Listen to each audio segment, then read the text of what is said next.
Good morning, everybody. It's Erica with Woman Money Power. Today, I want to talk about identifying domestic abuse. I've seen some people over the years saying, "Oh, he just pushed me, or he just slapped me." Is that abuse?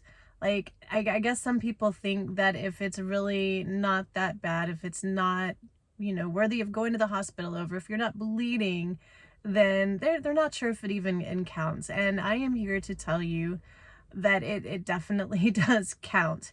If you're with a partner, boyfriend, spouse, significant other, whoever, and they have been physically abusive towards you, physically aggressive, that is domestic abuse. There are even other things that fall under the umbrella of domestic abuse that's not even physical. So if he has pushed you, shoved you into the wall, slapped you, grabbed you, put his hand around your throat. If there has been any physical force there, ever, that is domestic abuse. Knocked you off your feet, made your nose bleed, pick something. If there has been physical aggression towards you, where it escalates above yelling at each other, that is domestic abuse. You are in a relationship with domestic violence. Yes, it sucks, but if it gets physical, that is domestic violence. So there are other things that also count as domestic abuse that are just as bad in other ways. Verbal abuse, if they are putting you down, calling you names, making you feel like shit, that is verbal abuse. And this is typically not a one-time thing. This, with people who are being verbally abused, this is an ongoing thing. It can be just as harmful because it tears at you. It doesn't go away. Wounds will heal, but the emotional scars from having someone just be mean to you and tell you bad things about yourself, calling you names, that does not go away. Words do hurt. Anyway, financial abuse. If you are in a relationship where your partner is controlling all the money, that is financial abuse. Even if you're the one who is staying home and managing the household, managing the children, raising the children, cooking dinner, and they are not letting you have a hand in the finances, if they're not letting you have any money, that is financial abuse.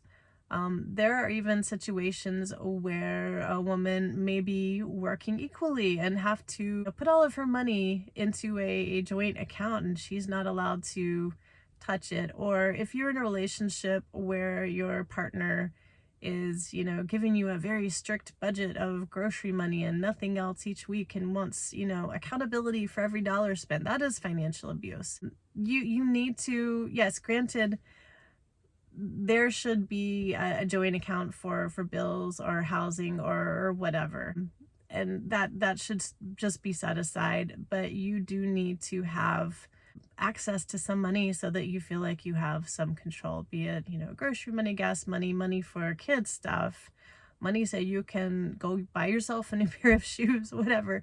You need to have some control financially, and honestly, having some sort of income will definitely help that. If you're in a more traditional relationship, it is going to be harder.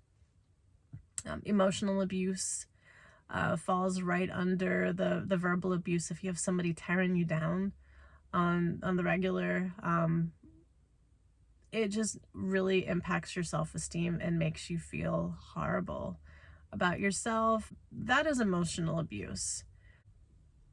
When someone is emotionally abusing you, they know that they're in control because they find ways to belittle you so that they are the one in charge, so that they have control over you.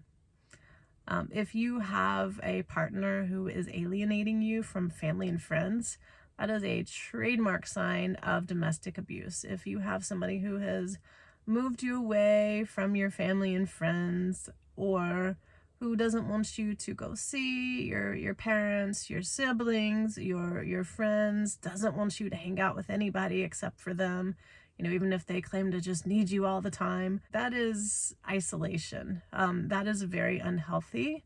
If they feel like they have complete control over you and have isolated you from everybody else, that's a way for them to have more control.